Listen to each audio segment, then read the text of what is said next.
Bonjour à toutes et bonjour à tous. Bienvenue sur le canal l'Astroblog. Aujourd'hui, nous allons parler du thème de Monsieur Vladimir Poutine. Alors, pour en savoir plus, je vous renvoie à la vidéo que j'avais faite sur lui, il y a 8 mois de cela, qui s'appelle Thème mystère, le messager de l'Apocalypse. Alors, c'est un titre un peu pompeux, je vous l'accorde, mais en même temps, pour moi, ça définit bien l'incarnation, le rôle de l'incarnation de Monsieur Vladimir Poutine. Alors quand on entend ce mot apocalypse, on est souvent effrayé. Or, ce mot, étymologiquement parlant, signifie tout simplement dévoilement, révélation. C'est quelque chose qui est très plutonien, ça. Rappelez-vous, dans les développements que j'ai faits sur Pluton, le rôle de Pluton, c'est vraiment de nous dénuder, de faire tomber les masques, de révéler les choses cachées, entre autres, y compris les choses les moins avouables. Mais justement, Pluton, lui, il fait passer aux aveux. Voilà. Il fait remonter à la surface tout ce qui avait été enfoui. Bref, je ne vais pas refaire un long laïus sur Pluton. Revenons au thème de Monsieur Vladimir Poutine, qui a des transits très importants dans son thème. On s'en serait douté, vu la façon dont ce monsieur est en train d'exprimer des traits de sa personnalité, de son caractère, ce qui n'est pas surprenant au vu de cet Uranus-là qui est assez agressif, ou plutôt provocateur. Provocation d'Uranus qui fait carré à tout cet amas planétaire qu'il a dans la balance, Soleil, Saturne, Neptune et Mercure. Donc 9, 12. La maison 9, c'est une maison de règles. Le Cancer, c'est le signe de l'identité, de la nation, de la patrie, les sentiments qui nous font sentir d'être d'une terre, d'un territoire, d'une famille. Uranus dans le Cancer, il vient affranchir, il vient provoquer une forme de rupture avec des schémas fonctionnels. La maison 9, c'est aussi la maison de ce qui est étranger à soi, à ses valeurs, à ses conceptions. En tout cas, ce qui est étranger au modèle cognitif, au paradigme qui construisent notre manière de penser notre existence, de penser notre relation au monde et avec les autres, avec un entourage donné. La maison 9 par rapport à la 3, c'est l'entourage ou les valeurs, tout ce qui peut représenter les identités d'entourage qui sont extérieures aux siens. Donc M. Poutine ici, vous voyez, a Uranus en maison 9 en Cancer, et ça le caractérise assez bien, tout ce qui peut représenter l'étranger, ce qui vient d'ailleurs, vient le titiller profondément, vient le mettre au défi. Et au défi où ça le pousse quelque part dans ses retranchements, puisque tout ceci provoque sa maison 12. La maison 12, c'est une maison un peu de retrait, une maison d'isolement, qui vient faire dans sa personnalité, le mettre un peu en retrait, et le pousse à incarner les valeurs russes. Saturne, Neptune représentent les cycles d'évolution de la Russie. Donc M. Poutine, je l'ai déjà dit dans la vidéo le concernant, incarne vraiment l'identité de la nation russe, du peuple russe, de ses valeurs, qui sont imprégnées de la chrétienté orthodoxe. Ne l'oublions pas. Et donc forcément, cette orthodoxie spirituelle influence beaucoup aussi la politique. En tout cas, elle influence la manière de se sentir en tant qu'homo politicus, en tant que citoyen faisant partie d'une nation, d'un pays qui a des valeurs orthodoxes. Donc forcément, ça clash un petit peu avec ça clash un peu avec son Uranus là en 9, c'est-à-dire avec ce qui peut représenter par exemple nos valeurs d'occidentaux. Nous avons des valeurs très libertariennes qui se sont, depuis un certain temps maintenant, justement affranchies de certaines orthodoxies.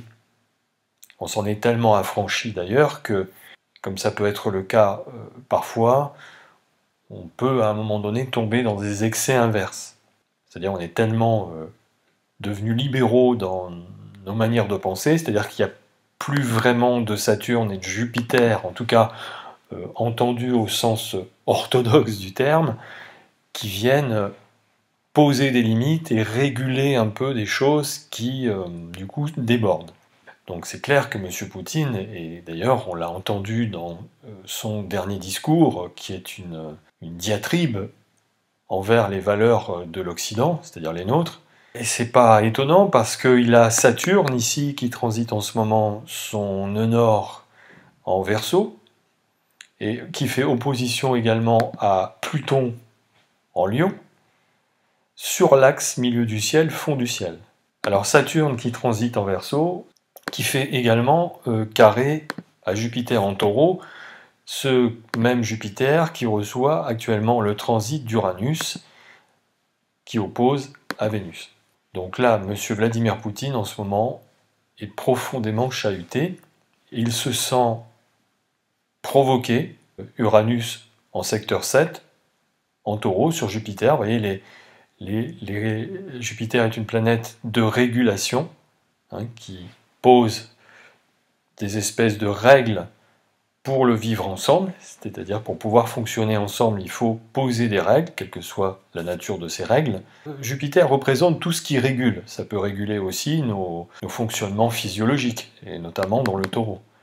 Vous voyez que Jupiter en plus est maître du secteur 2, donc la maison des valeurs, donc la planète de la libération, de l'affranchissement qui transite celle des règles, Jupiter en Taureau, signe des valeurs. Vous voyez, M. Poutine, ici, en maison 7, donc c'est ce qui vient de l'autre, de l'extérieur, reçoit une provocation. Évidemment, cet Uranus et Jupiter font carré au Pluton natal dans son thème. Pluton qui, comme on le voit, est culminant, conjoint milieu du ciel, et aussi planète dominante. Il est également ascendant Scorpion, si l'heure de naissance est exacte, donc M. Poutine est vraiment un pur plutonien. Et ce Pluton, en ce moment, est profondément provoqué, profondément activé, par l'opposition qu'il fait à ce Saturne en transit sur son nœud nord, et par le carré qu'il reçoit d'Uranus en transit sur Jupiter.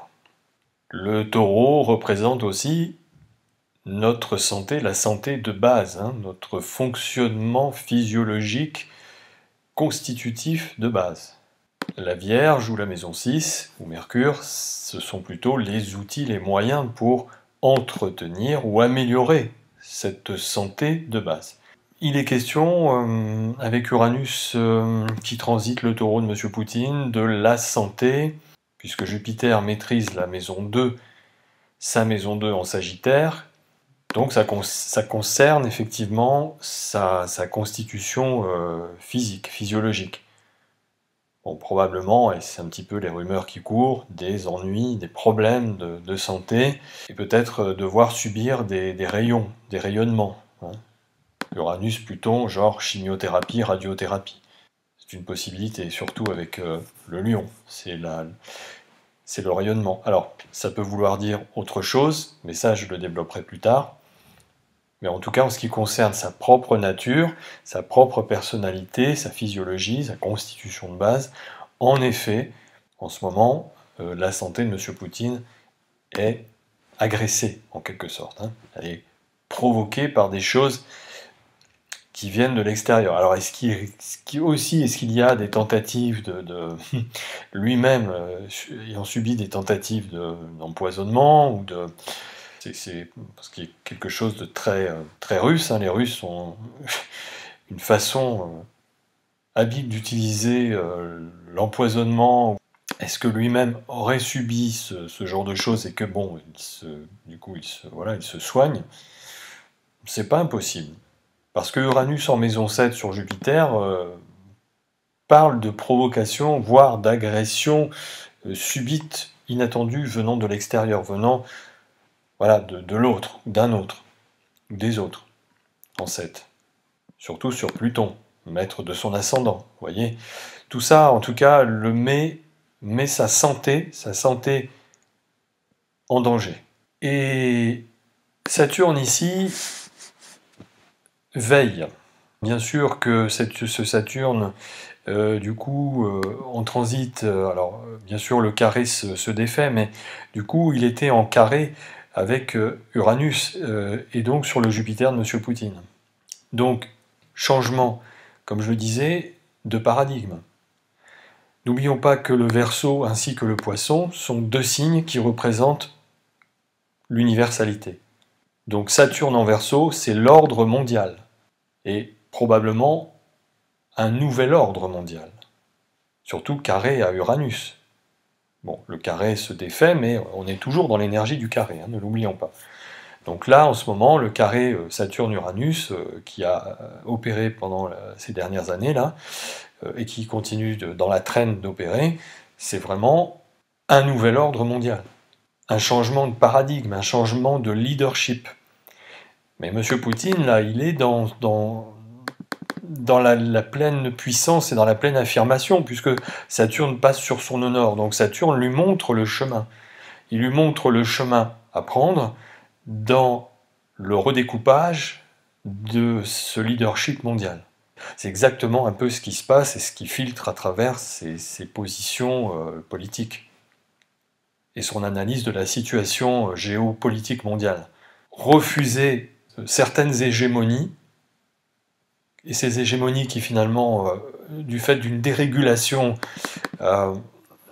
avec Uranus qui passe sur son Jupiter et qu'il estime comme allant beaucoup trop loin, c'est ça, parce que Uranus-Jupiter, c'est aller plus loin qu'eux, en plus Jupiter, planète de l'expansion, donc je dirais que ici l'autre veut prendre ses aises, et ça passe pas, parce que Saturne ici veille au grain. Saturne veille à ce que certaines structures politiques, certaines structures de fonctionnement humain restent dans certaines lignes quand même, ne franchissent pas certaines lignes. Saturne représente les limites, ne l'oublions pas. Elle représente les limites structurelles. Ces limites, elles sont nécessaires pour pouvoir donner une forme aboutie, une forme la plus aboutie possible, au moment en tout cas où elle est en formation. Sachant que dans le Verseau, cette forme est en évolution. Vous voyez, le Verseau, c'est un signe de progrès. Mais étonnamment, on est dans un progrès qui s'appuie sur des bases anciennes. Saturne, c'est le passé. Donc c'est comme si M. Poutine voulait, et je l'ai dit dans la vidéo que je lui ai consacrée, retrouver la splendeur de la Russie, non pas de l'URSS, mais de la Russie impériale. Évidemment, réactualisée au monde contemporain. Et donc, tous les événements qui se passent en ce moment, le fait en effet que l'OTAN rapproche de plus en plus sa sphère d'influence de la frontière russe, et que du coup M. Poutine étant en rupture avec les valeurs de l'Occident, en tout cas avec certaines valeurs qu'il estime dégradées ou dégradantes, il a même employé le mot de dégénérer, de dégénérescence, en tout cas de ce qu'il estime être une dégénérescence des valeurs de l'Occident. C'est quelque chose qui a été très présent dans son discours, donc une critique très sévère, très acerbe de la dégénérescence de nos valeurs. Et donc lui, il se porte un peu ici comme un garant, en tout cas un garant de la nation russe, le garant d'un certain ordre, de ce qu'il estime, lui, devoir rester dans cet ordre-là. Qu'on soit d'accord ou pas avec la notion de cet ordre, qui représente à ses yeux une structure fondamentale qui doit rester en place, en attendant, c'est comme ça. Et ça correspond de toute façon à la nature de ces transits. Redéfinition d'un ordre, d'une nouvelle structure de cet ordre, en même temps de veiller à ce que cet ordre reste garant, reste, et ça c'est très saturnien, le gardien du seuil de ce socle de valeurs. et donc de l'ordre garanti par ces systèmes de valeurs. On le retrouve de toute façon dans son thème, hein, Saturne, Saturne en balance, conjoint Soleil en maison 12. C'est clair qu'ici, il est question de préservation aussi d'une certaine identité, doublée du phénomène plutonien de survie, d'instinct de préservation, d'instinct de conservation. Voyant donc la sphère d'influence des pays occidentaux et de l'OTAN se rapprocher de la frontière de la Russie, évidemment, ça passe pas. Donc M. Poutine veut préserver une culture, un patrimoine identitaire et culturel russe, qui est ce qu'il est. Il préserve l'identité de la Russie éternelle. Et s'il y a bien des notions d'éternité dans le thème de M. Poutine, elles sont là. Pluton, sextile, Neptune, Mercure, également trigone Mars dans le Sagittaire. Mars dans le Sagittaire, en maison 2, c'est en effet le gardien des règles. C'est le chevalier mu par un idéal de valeur, un idéal socio-culturel qu'il vaille que vaille, à préserver. On peut ne pas être en accord avec les valeurs que défend M. Poutine, bien sûr, mais en attendant, c'est comme ça. Et évidemment, que lui juge l'Occident comme décadent et dégénéré, que nous autres occidentaux jugions M. Poutine comme étant dictateur, arbitraire et rejetant toute forme de modernité et de progrès, justement dans les sensibilités, dans les valeurs. Bon, ça c'est un long débat, et je dirais que ça nous renvoie au concept de relativisme philosophique. Parce que tout est question de point de vue, tout est question donc de l'endroit où nous regardons les choses, et l'endroit d'où nous regardons les choses nous conditionne. Hein, sociologiquement, selon Émile Durkheim, c'est notre écosystème, c'est notre environnement qui fait notre identité. C'est-à-dire la maison 3 qui précède la 4, notre écosystème, notre environnement va ensuite faire notre identité en 4. Et donc justement, on voit que Saturne transitant son fond du ciel, maître de sa maison 3, donc on voit ici, avec le Capricorne, une certaine orthodoxie capricornienne, saturnienne, qui vient transiter son nord, et donc M. Poutine, ici, suit la voie de son nord. N'oublions pas que Saturne est quand même l'ancien maître, enfin le maître originel même du signe du Verseau, avant la découverte d'Uranus. Donc il y a quand même un lien ici, entre donc le passage d'une certaine orthodoxie vers une modernité, mais en même temps de ne pas jeter le bébé avec l'eau du bain et de ne pas faire n'importe quoi, c'est-à-dire de rester toutefois dans un respect des règles, dans un respect de certaines structures identitaires et socio-culturelles. Alors par rapport aux leadership mondiaux, eh bien voilà, M. Poutine dit non, en tout cas il n'accepte plus que les valeurs de l'Occident, politiques, géostratégiques, militaires, tout ce qu'on voudra, toutes les sphères d'influence occidentales, continuent une expansion sans limite et sans frein. Je dirais que la provocation est allée trop loin. Alors, il est du signe de la balance, donc c'est pas... Oui, quand j'entends et que je lis des choses que M. Poutine est comparé à Adolf Hitler, est un dictateur, un conquistador, que c'est en fait, ça serait lui l'hégémoniste, pour moi, astrologiquement parlant, je dis bien astrologiquement parlant, hein, je ne suis pas dans sa tête et dans ses projets, mais astrologiquement parlant, puisqu'il est du signe de la balance, pas du tout. Ça n'a rien à voir avec Adolf Hitler. M. Poutine réagit en fonction de ce qu'il estime être des provocations. Je dis bien de ce qu'il estime être. Donc, la balance est un signe réactif, c'est un signe qui aussi, ce sont des personnes qui attendent des autres une moralité exemplaire. Et comme la balance renvoie à des attitudes correspondant à certaines conformités, hein, être bien conforme à certaines valeurs, conforme à ce qu'on attend de soi dans l'incarnation de ces valeurs, surtout avec Saturne en balance, hein, les Saturnes en balance, les Saturniens, enfin les balances qui ont Saturne dans leur signe, c'est des personnes qui veulent qu'on respecte l'engagement à certaines valeurs, qu'on respecte sa parole donnée, qu'on s'engage et qu'on respecte les règles, en tout cas les règles selon leur point de vue.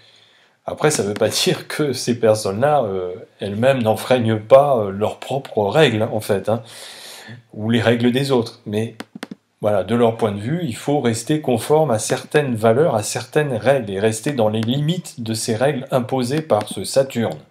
Voilà, donc M. Poutine, en fait, il ne faut pas se louper avec lui, je dirais. Sinon, en effet, la réaction peut être terrible. C'est une réaction plutonienne, hein, c'est pas une réaction fracassante. Et d'ailleurs, M. Poutine, en termes de corruption, c'est quelque chose qu'il ne supporte pas. J'avais expliqué hein, dans le développement de son thème, c'est que plus on va lui faire des coups par derrière, des coups dans le dos, et plus on provoque son Pluton là en Lion et son sens de la justice suprême. C'est quelqu'un avec lequel il vaut mieux jouer carte sur table et être direct et franc. Je pense que nous avons une mauvaise approche et compréhension de la nature de la personnalité de M. Vladimir Poutine. Et c'est ce qui fait qu'on est en train de se tirer une balle dans le pied avec lui et qu'on est en train de se tromper. Et la manière de fonctionner de M. Poutine qui est directe. Ça ne veut pas dire qu'il ne s'arrange pas non plus lui-même avec ses vérités.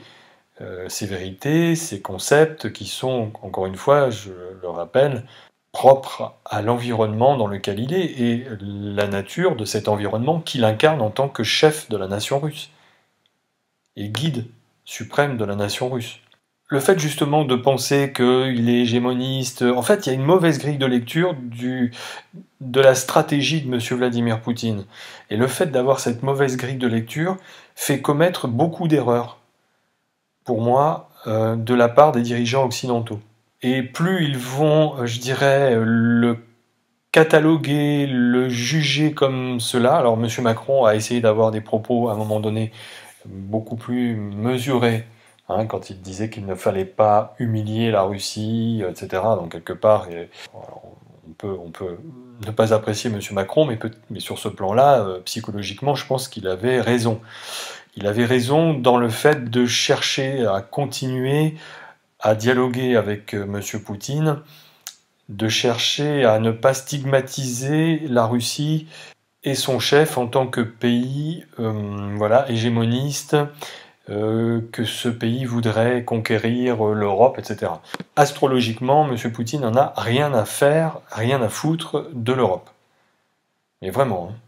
Donc lui, aucun intérêt à étendre ses frontières d'abord plus loin que la Russie, en tout cas ce qu'il considère comme faisant partie de la Russie, ce qu'il considère comme étant du peuple russe. D'abord, je dirais qu'économiquement, ça serait complètement périlleux de vouloir d'avoir à gérer donc un territoire très vaste. Déjà que la Russie a un territoire très vaste, hein, c'est le territoire le plus vaste au monde pour une population de 150 millions d'habitants, donc c'est absolument énorme, avec des terres inhabitées, des terres aussi inexploitées, donc sans doute des sous-sols et des sols et des sous-sols très riches. Donc franchement, aucun intérêt pour M. Poutine d'aller chercher à l'extérieur, parce qu'il sait très bien que la Russie, je dirais, en tant que pays, peut être largement autonome pour des millénaires encore, hein, ça c'est clair. Donc aucun intérêt d'aller chercher des ressources ailleurs, alors qu'elle en a à foison sur son territoire qui ne sont pas encore exploitées. Et donc en fait, l'erreur, elle est là, c'est que de ne pas bien comprendre qui il est, ce qu'il incarne, et pourquoi il réagit à ce qu'il estime être des provocations venant de l'extérieur, venant du monde occidental, des valeurs de l'Occident qu'il ne, voilà, en tout cas pour certaines qu'il ne reconnaît pas et qu'il refuse, il n'a pas envie d'être dans ce qu'il estime être pour lui, selon lui, des valeurs dégénérées. Et donc forcément, le fait de ne pas bien comprendre le personnage fait commettre de graves erreurs d'appréciation de la part de ceux qui veulent s'opposer à lui. Comprendre la Russie, comprendre l'identité russe, donc incarnée à travers M. Poutine, c'est très important pour approcher la crise actuelle, la fracture actuelle entre deux mondes, un monde effectivement orthodoxe, mais en même temps qui à la fois, vous voyez, et ça il l'incarne, M. Poutine, hein, ce monde orthodoxe, qui à la fois se libère quand même, parce que la Russie s'est ouverte complètement à la mondialisation des échanges, hein, la Russie n'est plus refermée sur elle-même comme elle avait pu l'être pendant les 80 ans de communisme. À la fois, il y a cette ouverture sur des modernités, parce que la Russie est un signe qui a toujours été à la pointe en termes de recherche scientifique, médicale, etc. Ça, c'est vraiment le verso. Hein. Et en même temps, conserver quand même certaines orthodoxies, certaines valeurs instituées fondamentales qui tiennent un peu l'identité, qui tiennent l'identité russe, qui tiennent la culture russe dans certaines limites. Alors, Uranus sur Jupiter, carré Pluton, carré à l'axe des nœuds, carré, bien sûr, milieu du ciel, fond de ciel, c'est clair que maintenant, je dirais que pour M. Poutine, la Russie, pour lui, est arrivée à un point où elle peut se permettre, sur l'échiquier international, d'avoir la force de s'opposer à la toute-puissance hégémoniste, impérialiste, occidentale, voire américaine. Et croyez-moi que ce monsieur est très stratège, vraiment, hein, vraiment. Hein, je crois qu'on ne mesure pas à quel point il est très stratège dans sa manière de gérer cette crise. Et pour moi, le fait de ne pas bien comprendre le personnage fait que nous commettons des erreurs énormes et que nous sommes en train de tomber dans je dirais pas un guet-apens parce que c'est pas vraiment le terme, mais de tomber dans son stratège, dans son jeu, à savoir nous attirer et nous rendre exsangues militairement, exsangues économiquement, jusqu'au moment où du coup l'Europe n'aura plus de choix, n'aura plus vraiment le choix que d'accepter les négociations et selon les règles de M. Poutine. Alors qu'il serait beaucoup plus raisonnable, lucide et sage je dirais, de comprendre la mécanique plutonienne de M. Poutine. M. Poutine a une connaissance de la nature humaine, ça c'est le propre de Pluton, qui est absolument incroyable et profonde. Donc il connaît tous les ressorts, tous les mécanismes réactifs, compulsionnels de la nature humaine. Et il sait comment, je dirais, faire accoucher les autres de leur vraie nature. À la fois d'ailleurs d'un point de vue lumineux, comme d'un point de vue sombre.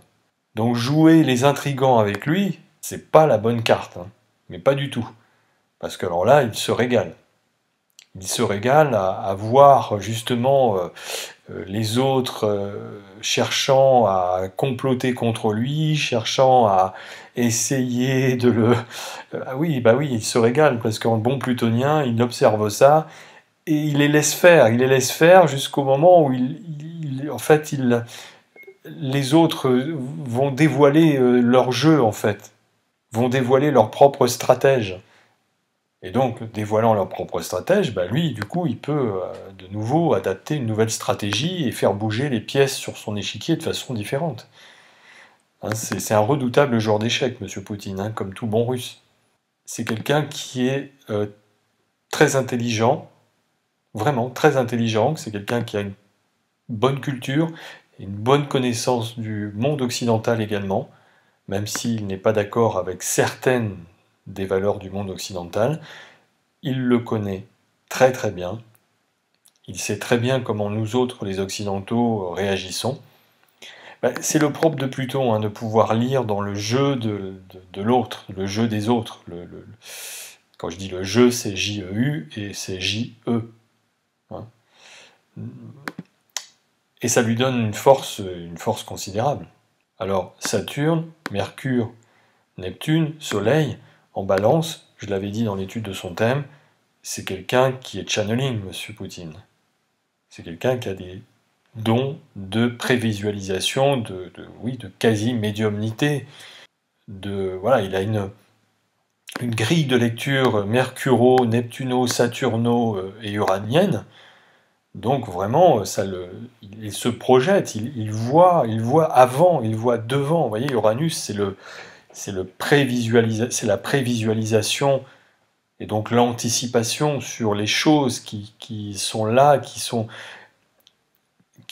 un peu cachées aussi. Maison 12, les choses ne sont pas forcément visibles, donc il a accès à la connaissance des mondes invisibles, des mondes dissimulés. Et c'est ce qui a fait de lui un agent du KGB, capable d'être dans des mondes, des mondes souterrains, des mondes secrets, dans lesquels se manigancent parfois et sourdissent certains, entre guillemets, complots. Et en plus, il a la lune noire conjointe à Pluton, donc lune noire qui oppose à Saturne en ce moment.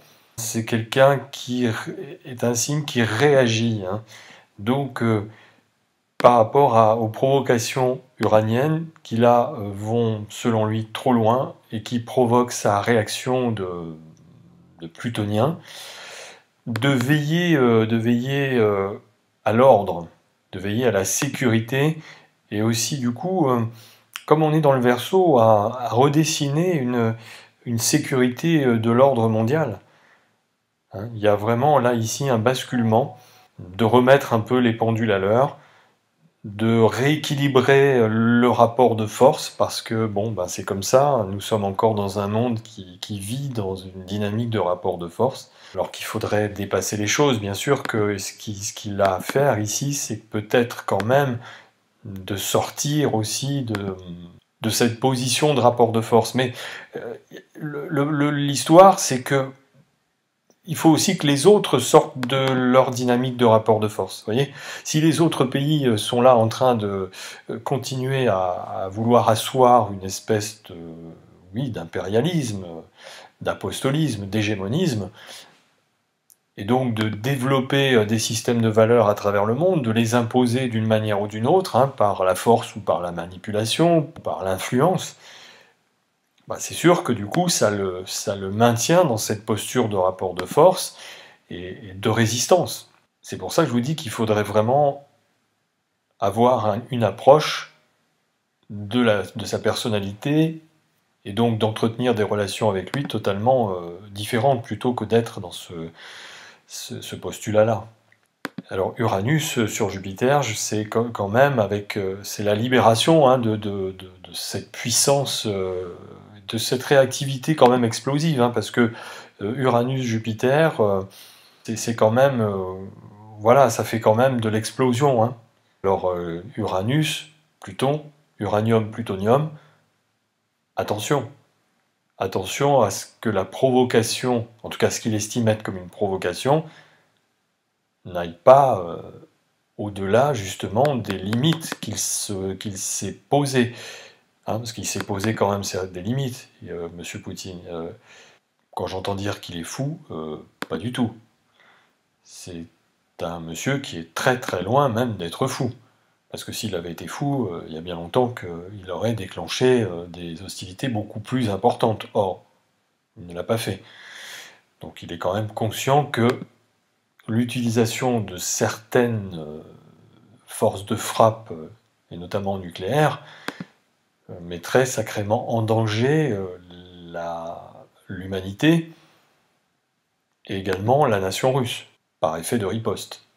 Mais quand on connaît le sens sacrificiel de la Maison 12, de la mentalité l'esprit qui anime le peuple russe de défendre la Sainte Russie, de défendre cette identité de la Russie éternelle, et d'être jusqu'au sacrifice, la maison douce, le côté sacrificiel, de rédemption, de miséricorde, de règlement de comptes, parce que la maison douce, c'est la dernière maison, c'est la maison de l'apuration des comptes.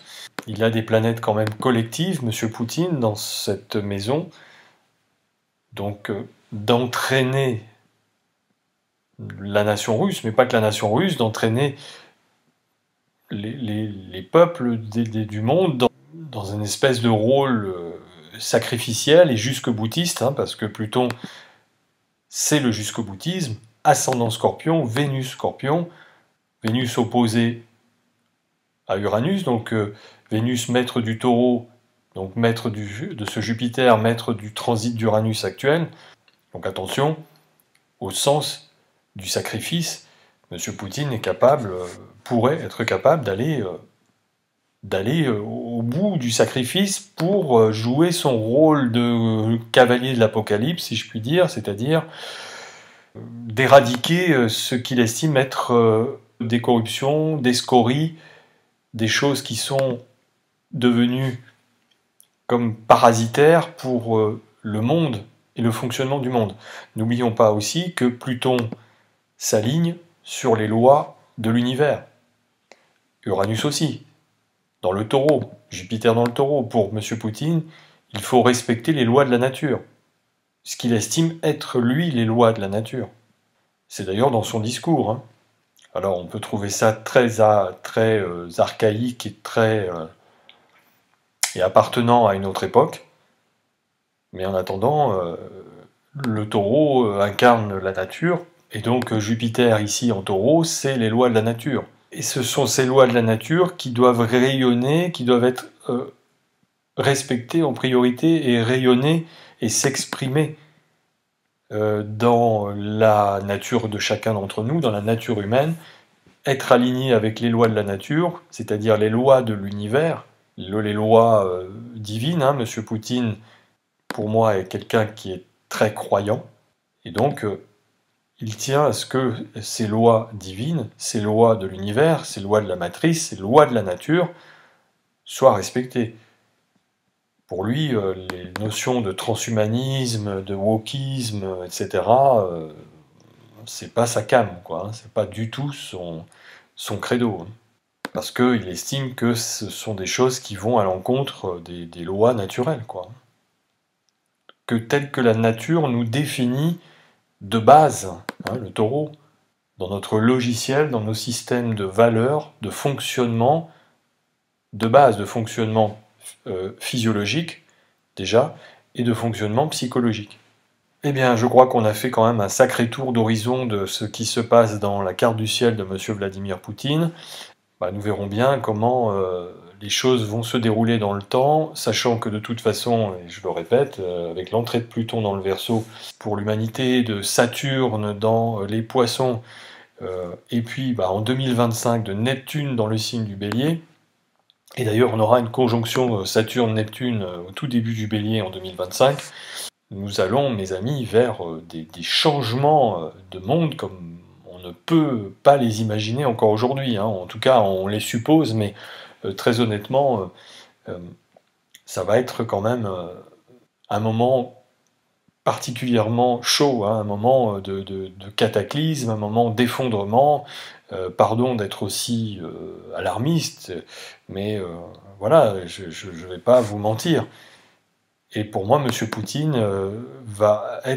est un des détonateurs, est un des déclencheurs ou co-déclencheurs de la manière dont les choses vont disparaître de nos mondes, de notre société, de nos civilisations. Espérons que ça n'en passera pas par de la violence et de ce feu cataclysmique nucléaire, bien sûr. Mais bon, attention de ne pas continuer à trop, chatouiller, à trop caresser le détonateur. Vous voyez, c'est comme si on prenait sa main et qu'on le faisait appuyer sur le bouton. Donc, il serait temps un petit peu, pour moi, de se calmer et que finalement, la diplomatie, on le sait, c'est qu'on discute avec ses ennemis, qu'on considère comme ses ennemis et non pas avec ses amis. Eh oui, c'est le propre de la diplomatie.